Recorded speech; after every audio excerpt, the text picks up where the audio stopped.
ki iola oso lili mai sisu el huevo y lo dale solo lili papa olo oso lili mai sisu el huevo y lo dale solo lili papa olo tau vai tau no lau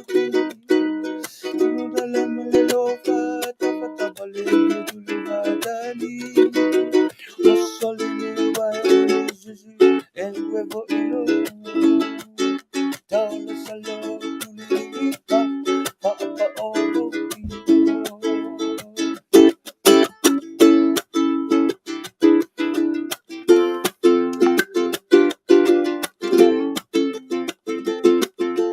Piki sao sao e bobo opo wa uma ona sali mafafao i te tonu o le ato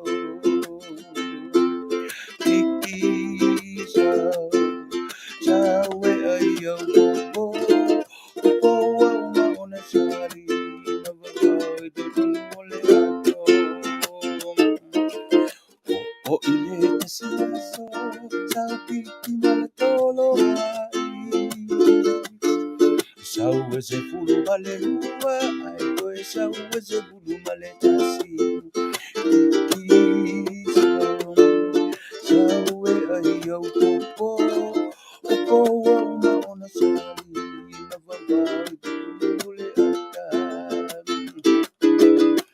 mata mata mata mata manaya tene tene tene tene tene tasala tama manaya tene tasala siva siva siva manaya oi oi oi wa manaya siva mai siva mai siva mai siva mai siva manaya ata ata ata ata ata fifia tama manaya tene tasala Ole pulule, ela mole mole, ala mula mua pia sele, avale ai lo koi mole i pule, ole ulu sele mole, ata lupe lupe, ole, tangi tangi yawe, ole ulu tole, tonu vabe le bele, minoi minoi ye, minoi minoi ye, minoi minoi ye, minoi minoi la bele.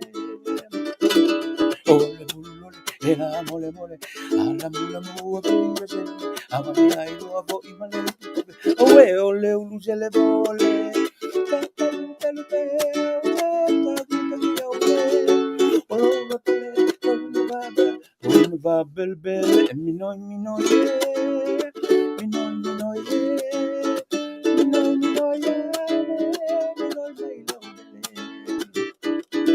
Ha ha e aluna uta i moro o tuaro o fisa e su e a e so fa a manu manena so i e te aluga ala tata lupe lupe a me ta o lo lo tola tawina vabe le bele minoi minoi ye minoi minoi ye minoi minoi ye minoi baila ule minoi minoi ye minoi baila ule minoi minoi ye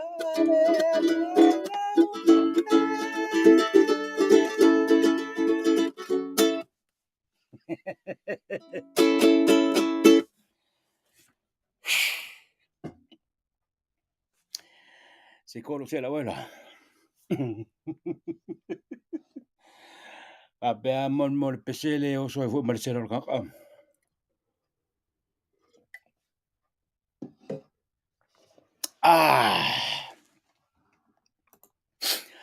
Ya, wa mai tato.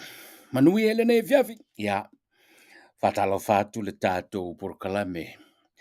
I le tato tinu le ne fiafi. Po fela vo foi le vai ngole. Ole atunu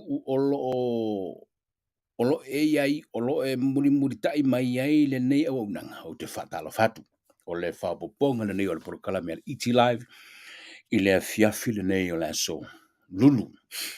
ua tātou au ilia ai le aso lona iva o le masila no na valu o le nei tūsanga. Ma le tātou fōlonga just yesterday. No, it was just this morning. O toi mawa fōtu. Toi whāle le ia masina i e te toi o le tūsanga nei. Kuso, ia, September, Oktober, November, wha alolo makaku. I le luas fulusutu. Wā mai oi manu ai. Manuia, seki.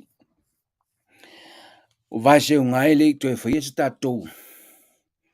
Se kako pese e wha ka whikire. I le tātou proklame o ta aunga tā. Wa maluru ina le mea, o le mea ngei. Sa tau tu o tari mai lalo le vavivela si tau wha amau. Mawhana whana.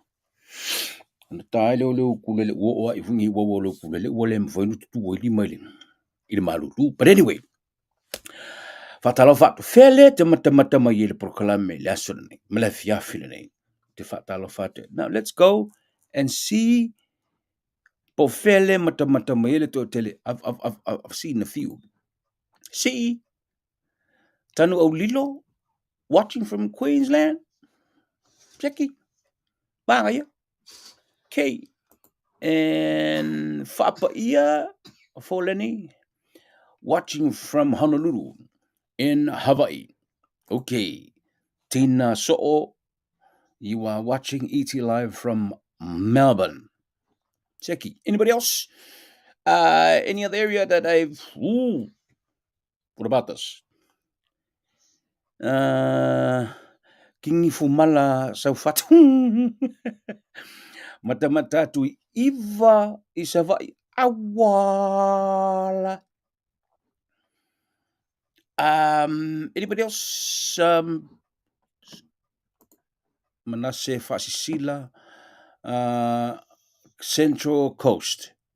Okay, and how about anybody else?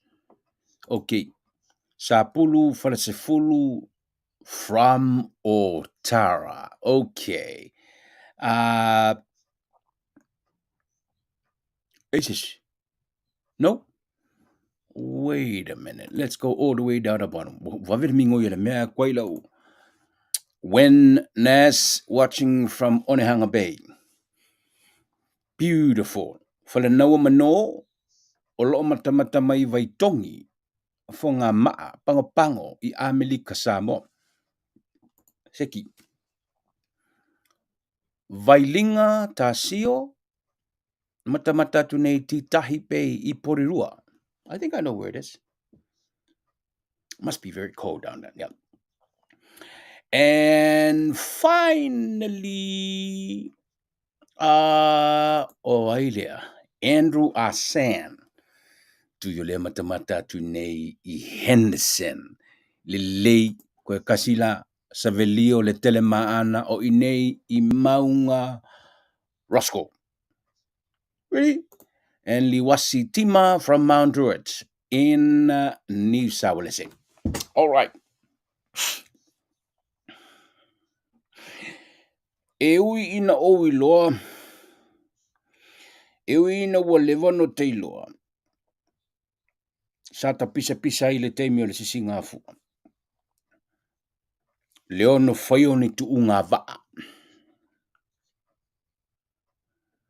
Oh, wait a minute. Let me see a hi to this guy.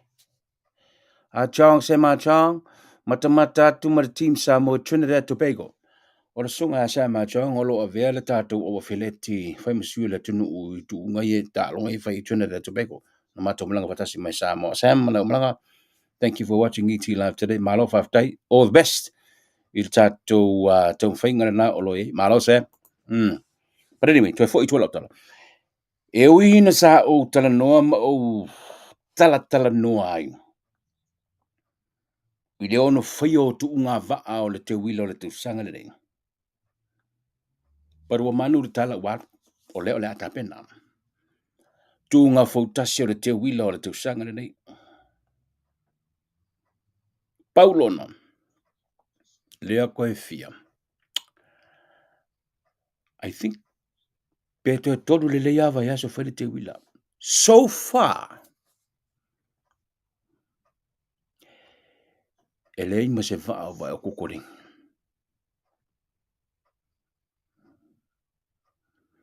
Le ua manino le matalo vai. E le tau vale ta mauli. Mai sale le longa. Sampini na tunga fotasi den tene. E le tau vale ta mauli. O le fa manino e le tasi o tula fale o le. O le fianga o le mai au le tunga fotasi o singa fua den tene ina toso ai le ta mauli anga isawan. Pe o no le show. Na fale tonu e le sao le ta mauli. A lea na musu musu mai nei le tangata ia tau. Le fo ua whaelongo fasili le toi au wai o le litorina. Il tuunga fautasi o le te wila. But so far, pe le iwa aia tua o ko leni se ova. A le ua manu re tala le tuunga fautasi o le te wila. The prize money, I don't know. Tasi le mea o te iloa. Ina ua o i sa moa. A o loma mawhaita waso le tuunga ili sisinga fua le tene. Sa uta amilo, ma ova ai i ngā luenga toe wha le leia o le tele o sa. Ta mauri. Litorina. Male Don Bosco. Male telefonio le vainu. Pe pasi mai le se fafio la vali le ata. O le telefonio le vainu. A lo toso tau wha malo le cable. Tau ina tā ofi ma se i tau wha malosi ai le va. Wa ola utala i mea ia. O na ele aia ma se vaa na tutu de tuunga fautasi o le fua lena tenei. E le i whaia se ngā ruenga li pea. O na ua lewa o le tātitia sa. Le telefo ua pala. O le mele sa tau whai te tinga tā ma tau wha fefe i le tele o vaa. O le a whai na o le vaa. Pe ana sou le teimi a ma te le tuunga. A wā ana sou ma ti munga ma matangia le teimi na whaitunga vane. E tele vaa. E whātilua. But if I've taia I aso lea, to aleleng. To ale, it was a beautiful day. Na laia na sao le tele o vaa. So le siri tele, tu ngor te wila, le wa mata na tele noa, bele iwa aia ni va awa koleni, le sempini o le ale awai, litorina, limas furu, apena. But no fa longo ai le tala. Ili tisi ngā fua ili tausanga na ni. Tau manu lava le sa o le fi anga oporima. Le manu lele tūtala. Ta whetau ina lava le sa lea.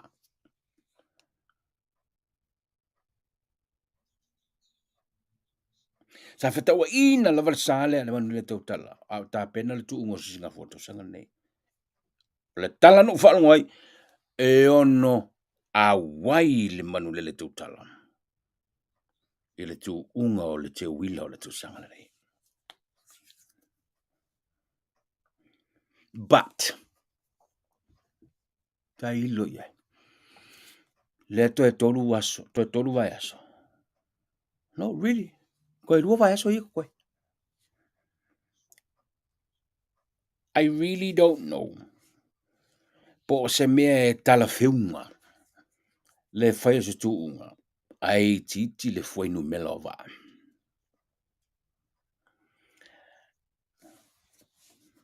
Arka ko ke wila foi. A le ilo larku unga fokasur ke wila.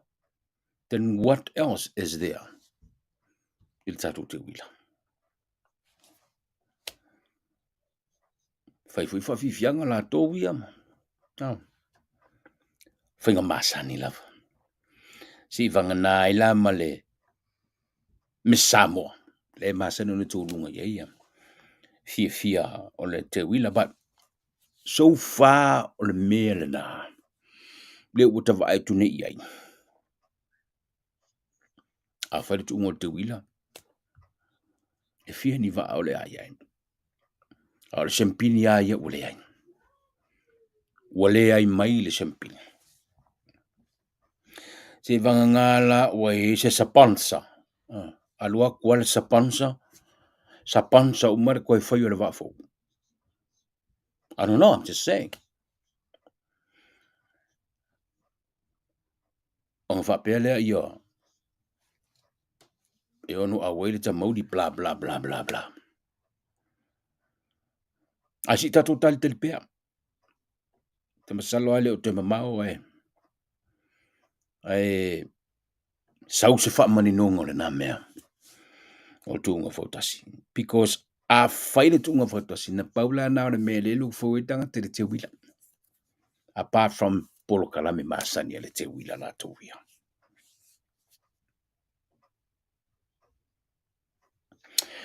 O tato tan noni te wila. Wait a minute. Sole. Ko kikia ngalo sole le mea le sole. Ong sai mai. Si. Wha maku ngai whaasalonga i ango koe whoi mele wha o maku. Awa kia. E ke lea le mele o fika karko koe au. We'll be right back.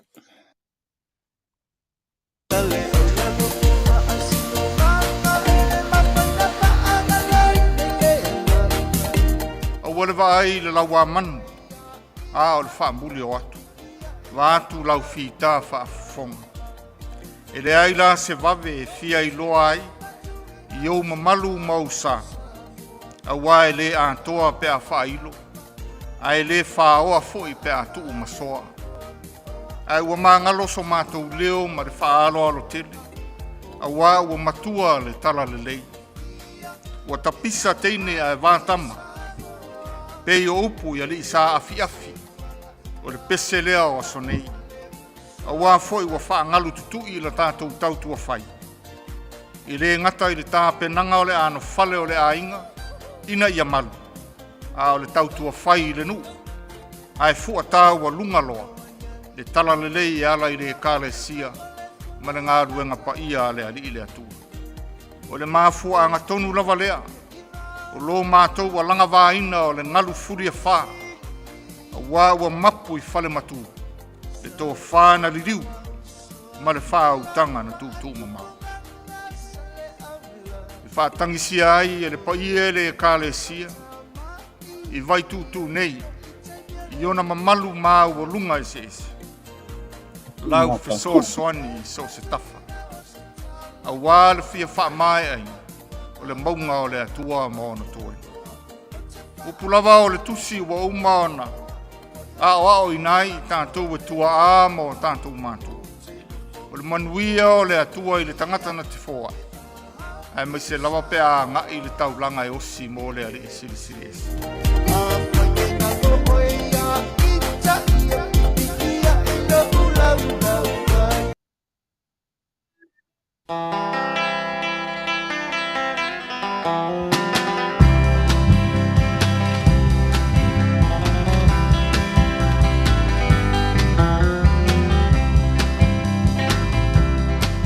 Ngonga le malo va fu. What a bit. Ja, o ka fu pe swinga.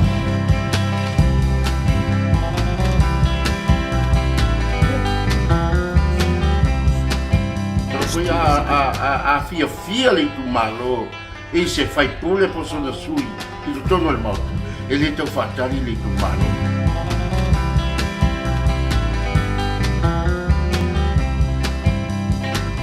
Lei wa kasi mo. All right. Pa ko kanga. Ole. Ole ku malo ba ku. Ma ke o mo. Si vatele. Ko vai nga pa. Vai nga pa. Ba ma ku pala. Ma ku Ale suito val. Ma ku kama. Si vatele ale suito val. Ale fast. whaolioli o le tumalo o le whaafunati. E le aso tōna nei. Se te mio na o tūlea sa o whaamatanga i le. I le fo i le nei le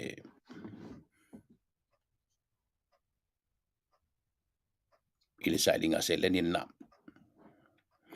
But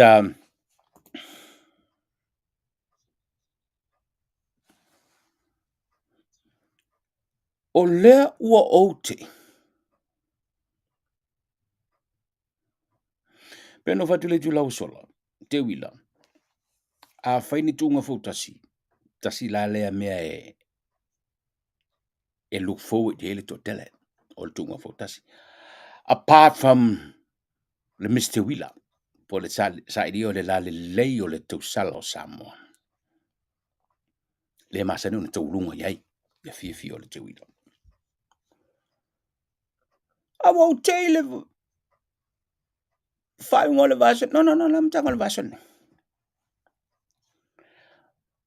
Ua manu le tala. E lua tauvanga.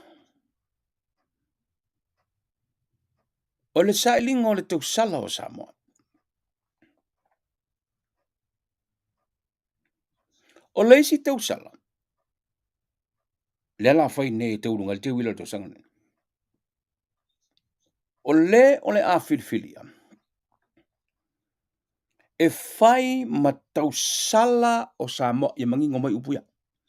O le a whai ma tausala o Samoa. I le tauvanga tausala po le sailinga o le tausala o le Pasifika. O ia foile na. O le a avea ma tausala o le atunu. E whai ngā luenga i le ofisa o tangata tā whao mai mō mai whafo. Ma o le a whao ngā ina. E le ofisa o tangata tā whao mai mō mai whafo. E maketi ai le whato sinei natu o tātou tangata tā whao mai mō i le tunu. Pero lesi mea lewa, lesi tauvanga lewa tāpena. E sa ili ai se tamaita i Samoa. Se tausala o Samoa. E whai masui o Samoa. E se tauvanga tausala e whaia i oi wherengola mea. I think Vietnam.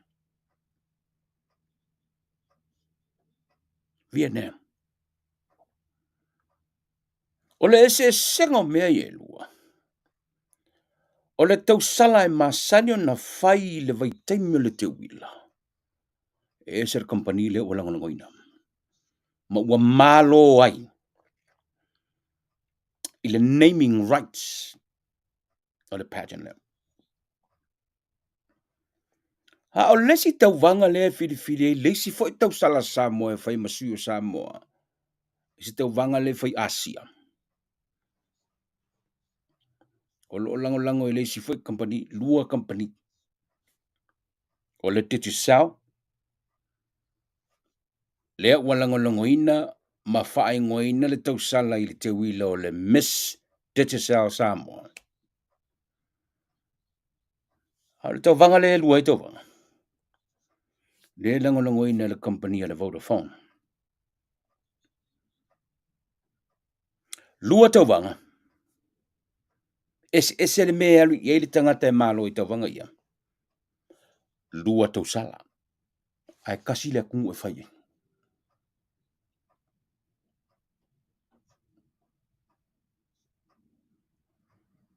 Ha o teine ume tōrua. E alu e whai masui o Samoa.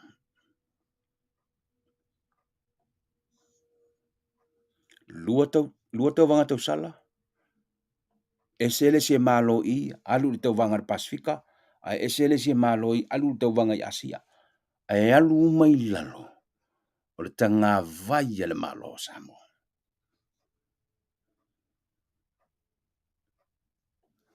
O fa pe whoa. Te fa ita foi e na o fa foi tu poi le mele wa na ko ke ro. Ako ke lo man mele kupu mi sa mo fa ki walu. E ma fu atu i vesi ngai fa fo. Per community e sa mo i fa fo mo sa mo. Ni tupu lo le mele na vavea na fa sao. E le pulenga o tanga ta fa mai mo i fa fo le mele na. Kasi. A le ana o tupu le me tonua. I to tonua le tonu. Lua tau vanga. Ua tangata e manu malo.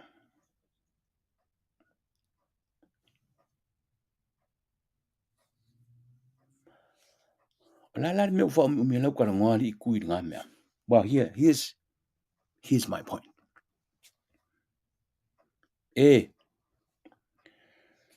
Talo fai le tofinga sa moa.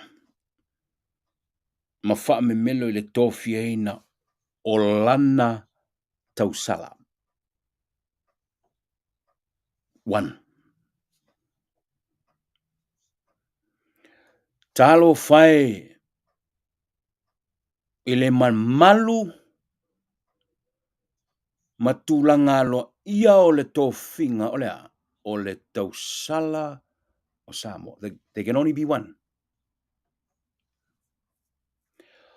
Po fea le me fai kau vanga i fem fea. Kasi le tausala o Samoa e fai masui o Samoa i tau vanga ia.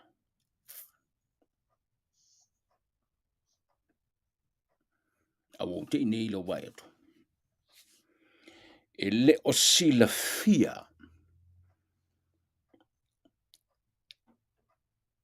E le o sila fia e le fionga i le minsta o tūpisi. E iai seisi pageant o tāpena.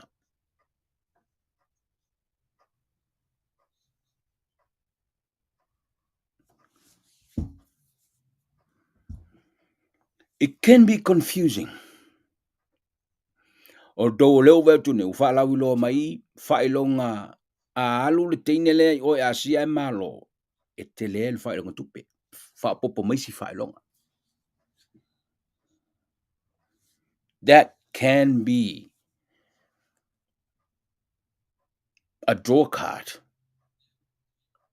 I teine tau vā. O le sailingo le lala leo le atunu. I'm hoping I'm wrong.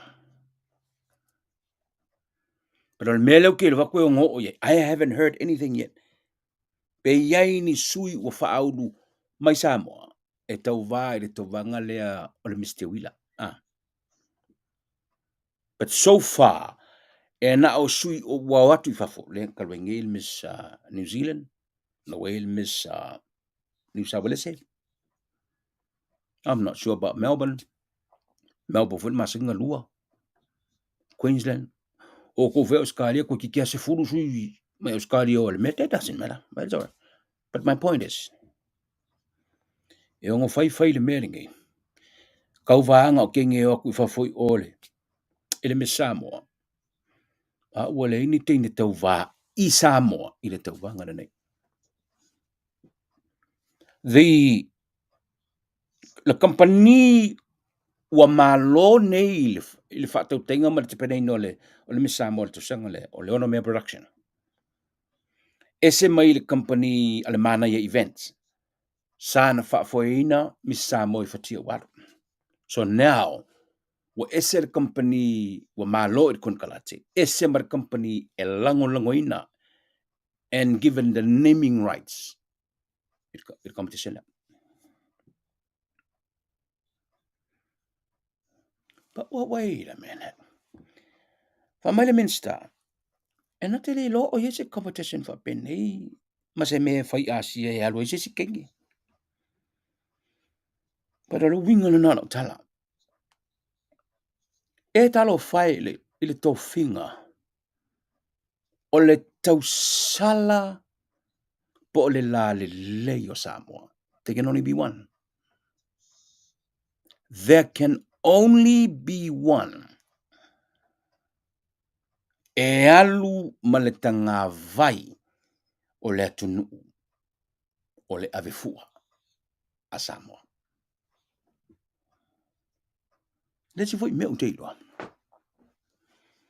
E le ai se ka ngaka Samoa, e alu e kauva i se kauvanga ke le whapenge le rangi.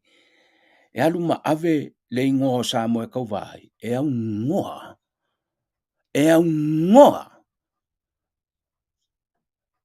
ma se i o e ngā le malo i le mea ngai.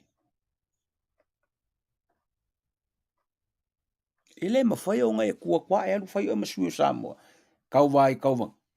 Po pi inga, po o kalake, po o le tūro, po o le kangafu, po le alawa, pe kakamoe, po le alawa.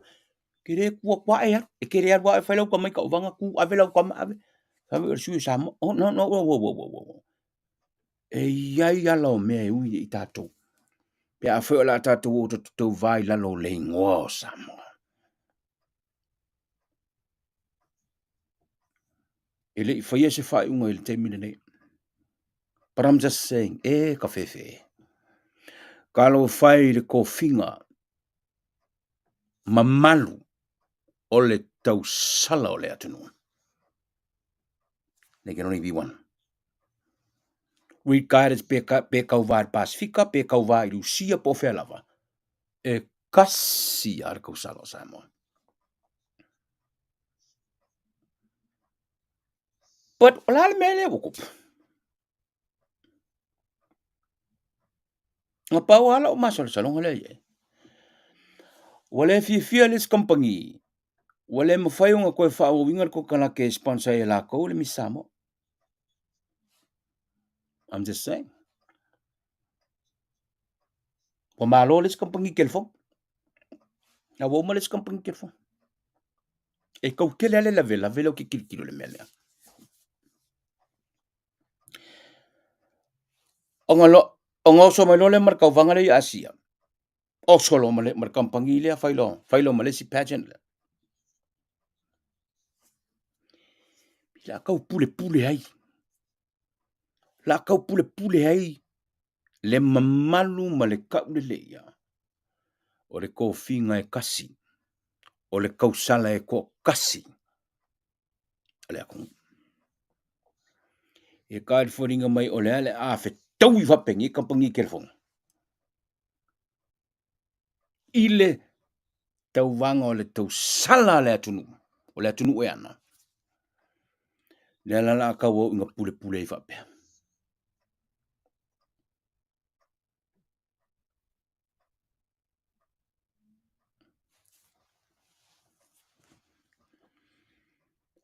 Tātou whaatalitali po le asa tali ale. I'm hoping o le whanatanga a le kāpeneta lea na whai i le so. Wa whai ai se whai unga le kāpeneta le mataupule. I'm hoping, fingers crossed, o le kāpeneta i le so. Whai ai se whai unga le mea lea.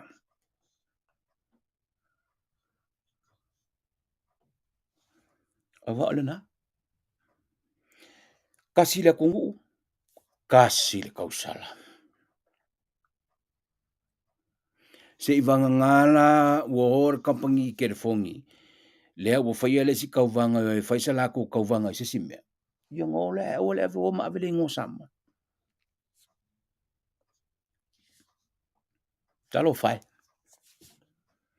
Talo whai pe mafua i siau na whapea. Ale mea manino. Lea lau whai antule o le wha auru tala ina. Aoli a matel por kalamiste. Tausi le mamalu o le tofinga o le tausala a Samoa. Kasi. E le wha, e le fiku, e le luas furungi ngi pēta. Kasia. Kasia.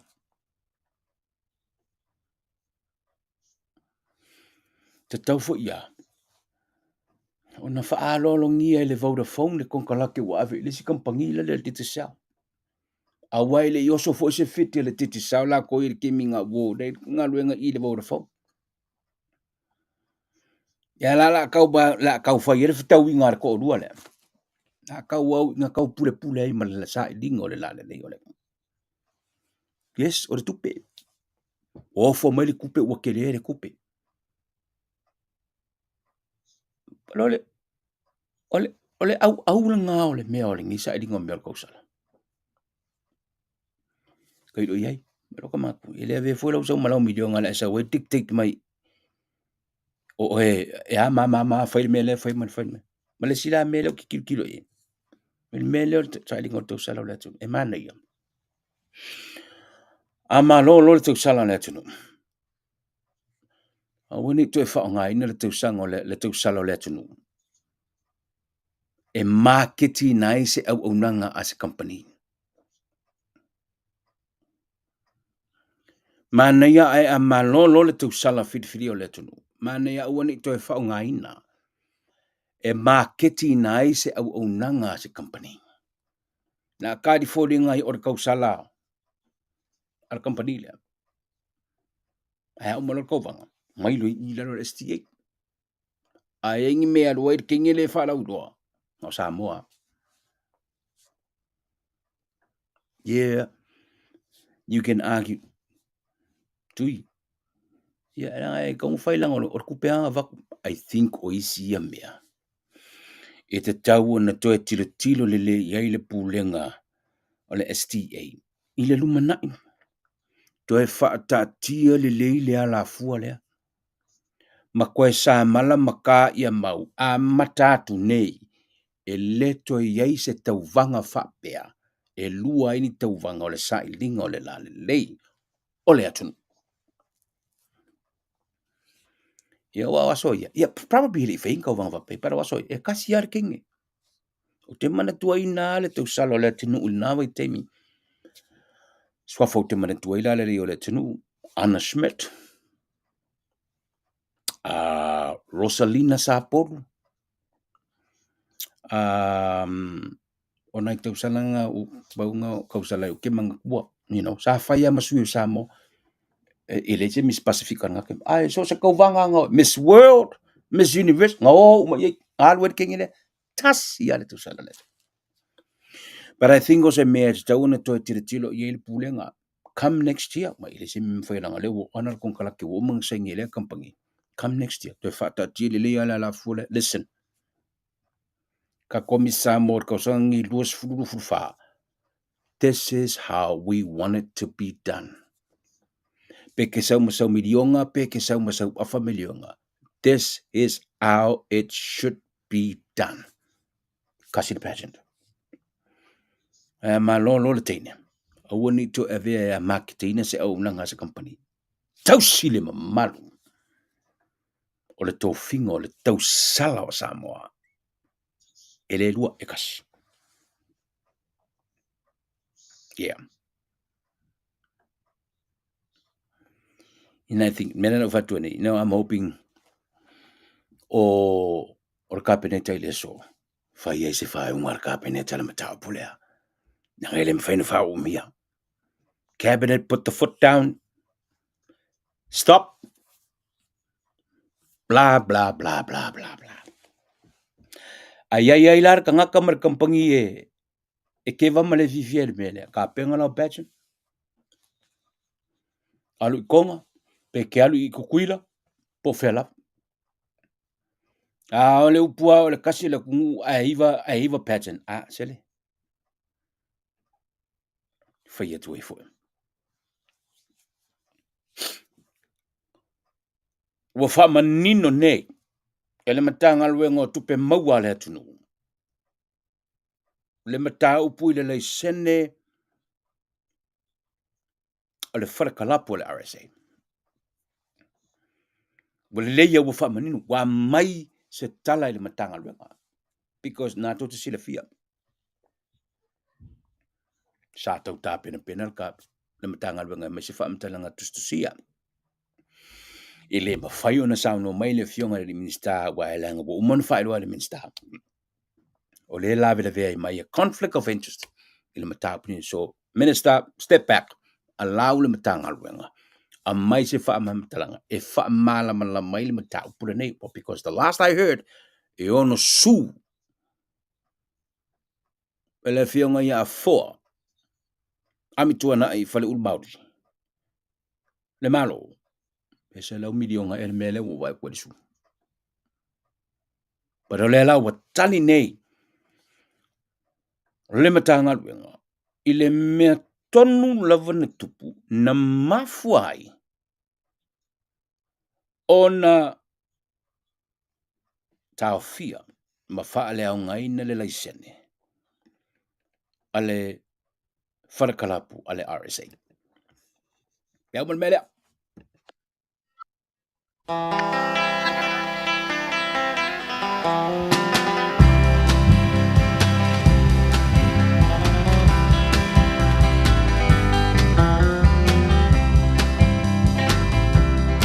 Lang ngonga le ki malo va fu. Ja, o ka gut bei swinga.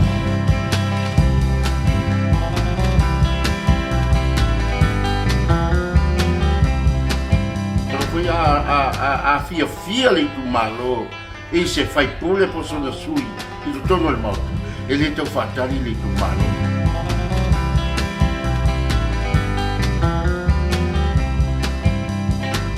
Ve wa kasi mo pa ko kanga pa io le ku malo ba ku ma ki o mo ya lo ia ma pa me ko ba nga pa ba nga pa ba ma ku kala ma ku kamar nga ma ku kamar nga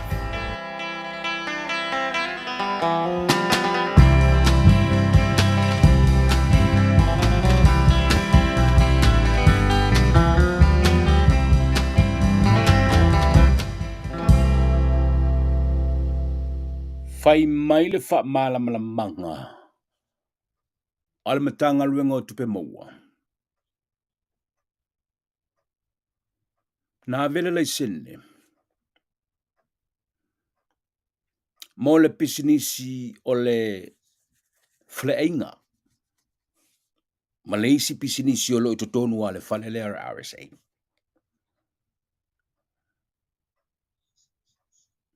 Ai o le pisinisi le faa wau o le faa tawina o le avamalosi ele RSA. Malakalap. Sa faa tali le pulenga. I le faa mauninga o le lisi. I le faa ua wina o lo lato faa o ngaina. O le fale ma le fanua. Mai le matanga luenga tisio manga.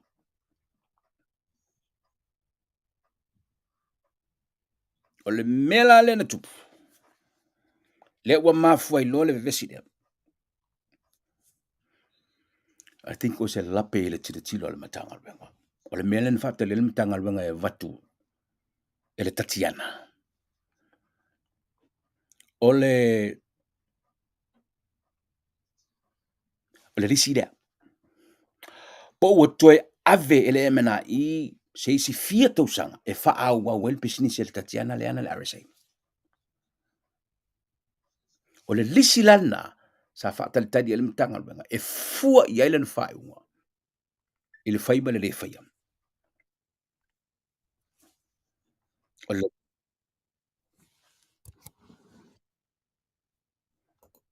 si ka pele bele mal faa le. Le ala ua toi manu le matapu ma ua mai le faa manga mai matanga luenga. E le I avatua e le Tatiana se kopi o le lisi po ua faatanga ele MNI pes furkosanga perus furkosanga o la koe faa ua welisi le pepa le na le sa faatale tali ai le MNI. Please stand by. I'm coming back after this. Don't go away.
Sorry, I had an emergency that I need to attend to.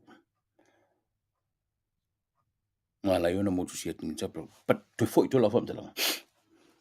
O le lisi la na. Le sa fa tele tadi ele matanga rengo to be mawa. Na ma foi lo na fai de fai unga. Wale ma fai na vatu ele tatiana. Le lisi lea ile taimi fa tu la ngaina. Ma wo fa lea ngai nei nei. Ma le lai sene. E au fi ai. Ma pisingi si umai e ko kongo le fale o le RSA.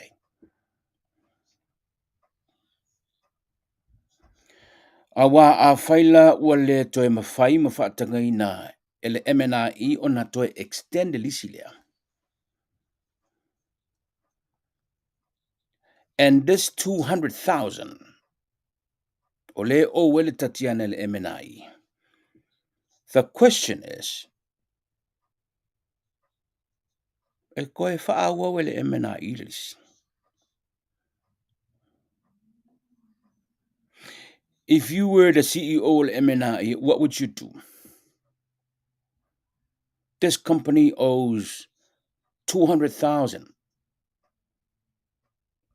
ilalisi. Would you extend it? Would you give it another 10 years? Or 20 years? Le mea tonu halena na whaia i loa ma le whai unga alamatanga luenga isu ina leisene na cancel everything.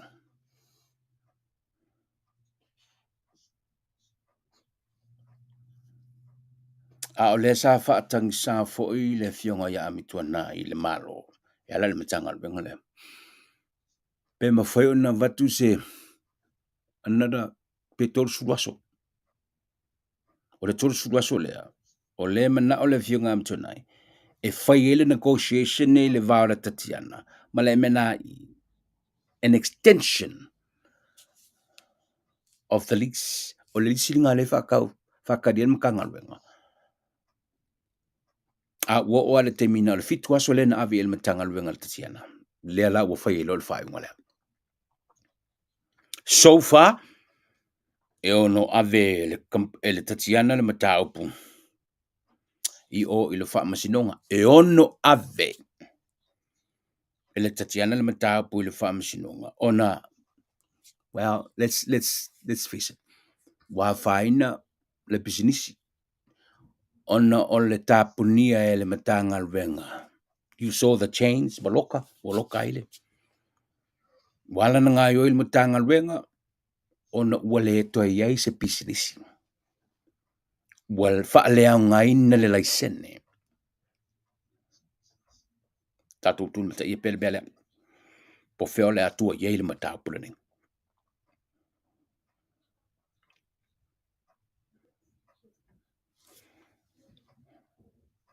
Wale nofo le leile totele. Ona o le mata upu wa manu nei. O le fautuanga a le komisi sa tofia le malo e toilo ilo le tulafono whenga palot. They do that. Kau senga umai whenga palot ke le owe sa. Pe iei le komisi e filfilia le malo. E toi lau liu tulafono whenga palot. Ngā ruenga e wa aipo o a mea na whale tonu e te tau o na toi whale le iei ni tulafono mani mea whapena. Pa le tasio mea o le manu li poten nei. O le whaamtalanga le komisi. Ono le tele o tu la fono sa ta pena. Ma whaanati nati lo na whainga. A ole a tāre whainga palo ta tele le tunu. Lena numi ele di pine le to tele. Tele o tu la fono sa whaanati nati lo na whainga ma wawen whatunu. Ma wha mamalu ina lo. Ai le iai se avanoa. Na wha malama i le tunu. Ma whesiringia le tunu iso la tō whinangalo. Because after all, it's only fair. O le tunu ue whaongaina, le tū la whono, o le whainga palota. E ta tau o na malama mai. Alo tele o me ena pinpoint ni al komisi. Kele me whakopelau. Ua mafuai ona le lea I lunga whaingu mela, o keisi ngau o le whamsingonga. Fia, tolu sifuru le lua. Le o mai le so. O le ali I kua se kulanga le leile mea. Le lato e whai ka pala tala I titi. Ai tu malo I eto. I agree with me le o tu sine ele lima komisi ma mai le lato fo tuanga. Ka se fo kuanga le mengi. Aua ngi koe whaia ngi keu ngo kula fongo whainga paloka. Ai koe sulua masinga whainga paloka. Aua. Awa o le mele ngai ei. Koe ki ka ngar koe kasi al pio ngo al paloka. Ai whaia. Whaia. Au le telo mea na tutupu. No o le whaamisinonga. I think o le si case la kamai. O le mea lea na tosi ele leina o le whainga o le monetanga. Le na lu ia I le sunga a pali I pāno tā vita mola le mtaapuna. Lea. Le ngā ve pāngon mkaapuna. Ai saulu whaamatalanga a le official lawyer sini ma le official Philipart. It's an oversight. It's an oversight. Yeah. It's all right. That's what happens when you rush things. A kua kiki a kār pāroka. Natulo marasasua ngar komisi lea from recommendation. Well, ili whee se whae ungal pān mene le mea. Pero le fautuanga le mea, awangi koe whaiangi suinga o mea ngia kula fongo whainga pāroka. Ai kua sulo masinga whail pāroka kere. It needs to stop.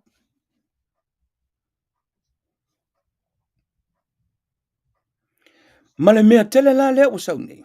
Ia o tatu la o whaasa lau a kalawar ko kele. Tasi o me le sau li poter komisi nei o le fautuanga. Recommendation. O le fautuanga. Ku whakasi ku malo e lua. Loto whanga ma le pā.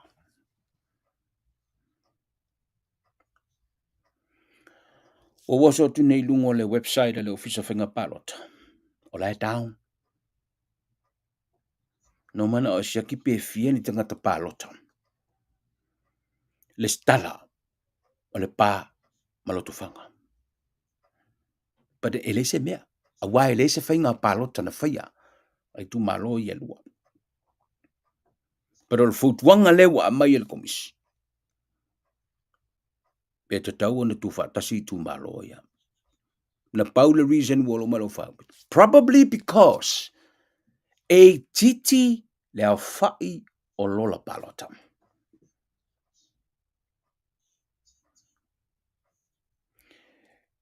Wa sa o ai le whainga. O le vai ina o le vai maunga. Ma whaleata. A wā o I ku malo ke kele ia. Te tau e le vai ina. But for loto whanga en le pā. I'm trying to loki kom whai ki kom ko pe fia le lola. From the last time nga whai e se pālota. A ia I tu malo. I can only think that can only be the reason. O le like titi o le a whai o tangata pālota I tu malo I lua. Wa tau ina merge loa. A le mele le iei. Ele sau mai lisi ku o le kungu, lisi ku o le kungu, no, so o le lei. I tu malo I lua. O le mena le uto vai tu nei. Pe ua kau le ngofo le lei, ele sunga tu le pa. Ah, se. O tau au ne le nofo le lei ele. Le sunga tu le pa yeto I ngā fautuanga whapene. Pero e mana tua. Let's go. Tatu o le tu malo lo tu whanga. I think fa sao mai au sesi. Wa whaalua I nei. Whainga pālota lo tu whanga. E le ai se whainga pālota na whaia. Au mai sao lava e lo tu whanga. le fionga i le sao whapito. E whai ma whai pule o le tubaro. Le whai tutu bitalo nei. E whai ngā palo te tele lusu tasi. E lea i whai se palota. Na whai ai le pā. Whai ngā palota le tele te nei, ma le whai ngā palota atu i tua, whai ngā palota tele le tano toi. E lea i whai se palota na whai a. O le se senga la o loto whanga, ma le pā. O loto whanga, e le ai se palota na whai a. Na o mai le tu malo, watasi. E le fionga i le sao whapito. Fingins e story. O le pā. Yes, e whalua na whai. Le se whainga palota le pā. Sa malo al sunga tu le pā. But the difference is, nala ne le ai se palota le pā na whaia. Ona ole, wha masinonga. Nā tu si le fia. Sa tupu i le whainga palota telelente ni, ma le whainga palota atu i tua. But the thing is, it was the same candidate and the same issue. Nala winga no tala li tui. O le sui tau vā, lea na fia tau vā i le palota tele teruai. Lea na toe pa ule i unga le wha unga le wha misidonga. Nā lai lo na leise palota. Le pā. Na wha pēnā fo i lesi whainga palota tele. O le sui tau vā fo i lava le etasi. Sa fia tau vā, ai na whaia ina i le unga le wha misidonga. Nā lai fo i na leise palota le pā. A le mea nga kupu i le pā. Tu le pasa i lele. Ma le sui lea na tau vā. Ai oso i malesi sui e to atasi. Toru loa. O le mea lana tupu. Sau lo le sui lea na to oso. Fai le tangi e whaasanga i lesi sui lea. E le se mongkanga o fai i. Sau le unga wha msilonga e sao. Pa lo le sui lea. To lo na sui e torua. Tu le pa malesi sui. Muli muli ange. Ai wha mawai lo mara sui lea le fiaru palota. Malo ai tu le pa. Palota luas funusu tasi. O kaupoe ai e kokotu. Tangi lesi. Pa lea. Muli melene, wo wha mawai le fi kau wha. Lame, to toe fo e tangata to tasi.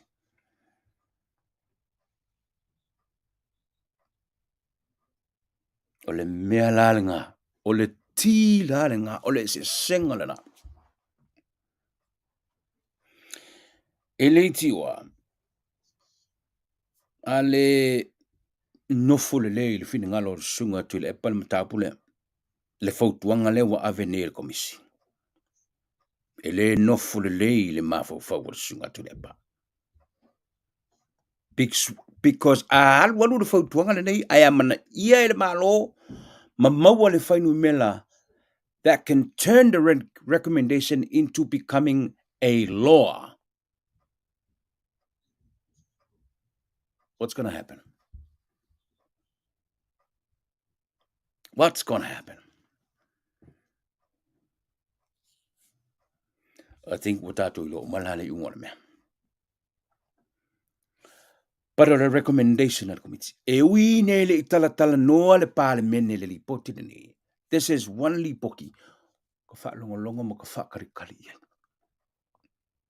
O le a se fa ai unga o fai. O le a se fa unga le a fai wa ngi me recommendation. Nga recommenda o recommendation mo fu ile fa nga inga. E pule al ka pe ka malo. Polala recommendation fa nga.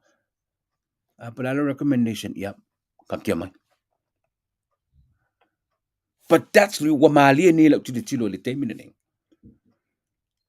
Wo so ngi ma le fitel to ina. Ilona le fi le fa nga ma le recommendation la komisida. Malona nga so le fitel sunga tu le per tau fa mala ma malona te ena le mea. Ai saulo. Ma le fa sala longa mai le official fong fitalai. Ta wai la le poti le al komisi o le o fa sala fem ma ko mingi ai fai pulo al parlemene ai leta tatau. E le tatau. Ona fai eni whaasaralaunga ase fai pure. O le ka kia le mei o le palemene le fai se tala le palemene. Ma fai se fela flofo inga le palemene. But wait a minute. Is that Tule Epa's fault? I don't think so. Because first of all, ele o Tule Epa na mua whaasaralau i tele be. O tu susinga mo whaasaralau dungo le ea. Ma tu susinga. Of course they gotta ask you the Epa pala asu na whiringa. Api tau fōringa mai o lela, tau tusi le di mo le whaasaralau ngā alfunga vitalai. Ele singa Tule Epa. I don't think it was Tule Epa that started it. But ole mea malia le na. A go wa kua kaule ko ai mar ko inga.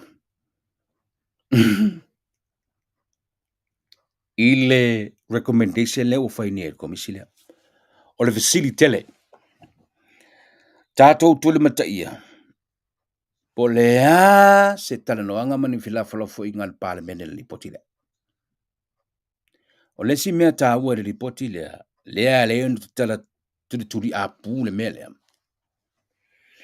O le asa recommendation al komisi le. O le asa awala e tā pena, o le asa fautuanga al komisi ni waveni le malo. Isi tā pena ngai tauna fai. Na ia mawhau na pālo tātu tangata Samoa o lo i fafonei. You know what I'm talking about. Ele si me fongen nga mea. Pero le fata di nil malo pola se su engar komisi. Isi awala e mawhai ai, ona pālota tangata Samoa o lo i fafomo ele tunu. Whainga pālota tele ele tunu. Kasi lara nga mea, lea kākou ke kali engei, po o lea le kaungu ungor ngi makau. Awala nga ele namana raina. O le mea sa polomisi mai le vanga whai watunu ele whainga malo. Ile tō tele o le tunu o le fafo. Ile mawhai na pālota e whainga pālota tele le tunu. But because o le mele ei name, ti wangalo yae, we still can. We can vote. Provided ele stala o le lola pālota lo tu malo, ma whaamali ei nunga tu la fono. Plus, whaile whainga pālota tele le tunu. E ko kongi leo whea koe kia koru awhi. E te alua i o. I Samoa. E whaatino ai lau pālota.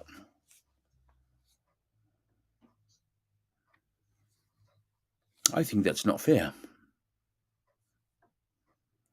E to tongi le tupe whaatino ai lau pālota. What? Tauna whapena. Mea nare, tātou matai tū lipoti le, walanga kasi le lipoti. Koe ki kia umale te mare whainga malo le, ka kokiri ropo whewai. But now we know, le ka kia le parmengi. E ono whaisi whelaflo inga le parmengi le mtaupu lea. Manisi mea, wa tā pena ne komisi lea, lipoti e whawhautuanga le malo. Pala mea tampat panele si whautuanga le whai le komisi lea, na ngina le, you know. Si whainga pāroka kere le kung, aungi koe whaing swinga kula whonga whainga pāroka. Ai koe sulu masinga whainga pāroka. Don't. Awal mea ngā ling pinpoint ni le komisi la ko susu enga lenga whai. Kele kula whonga ing koe kiu whainga pāroka. Ai koe ki kia o mele pāroka alga iai whai. Ia ngā lewa koe alfa msikonga, pa koe pounds mai kua. Ili lava se te me whala ulu aina ia mala male au tau vā. Male atu nuu pālota. Na tingol nā. Tam whainga le ne whewhi tau wha amamna manu tā puna. Ina ia manino le leil tātou atanu. But, toi fo i tuale matau pule le tanga luenga tupe maua ma lau fwoi pisinisi. O le fo e whapenge ia le mele makau pule. Le tasi whale ngau si ava malosi ma le MCR il matau pane o le sene. O na whamaile tanga luenga tupe maua. E le au maia umai le ana le whale ngau si malosi le mea na momia. E pei o le mixing o le ava malosi. O le formula e le mixing o le ava malosi. Plus qualification ar kakale mixing o le mea. Le brewmaster. Ale watu nei. O le sa no le sunga li pule ana le company a Malasila.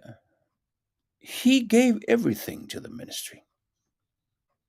Everything that was required, he did give everything to the ministry. Se vai pele se oversight for le mea wa kau misi le bea. Tato matai tua ile tau ungo le fo fina ngala to ile ma tau. Tato iti live na mo ne fiafi. Oh my god. I should make a couple of men give fa maru what. But tato to fe ilo ile stona ai ole vaya sone. Ilo no temi masan. Mamana tua lau ta faunga ile stona ai ne tato ye ne New Zealand. Ne ole a sauru sui fa o le fast. Te failan sa idinga sele ni ne tato ni o kilani. Ole sui fa o dioli ole va au fonati. Va fonati na u to mai mo mai. Tato ni o kilani. Ya, kalanga ko inga. Enga pa ungir ka ngoele. Ile le sungele ile li o kofa. Ya nga. Ngoi mo moli kama. Mana kalanga fai le malo o le mako kama nga. Yo. Sa dinga se le ni la o la stona i o le vasani. Pero tato proclame na ni fiafi. Tato to e feilo ile aso tona i o le vasani. Ile fa o wino le unanga le Etlive ona tulanga masani ai mun ne fiafi tato tunu tuil nei fa so foi.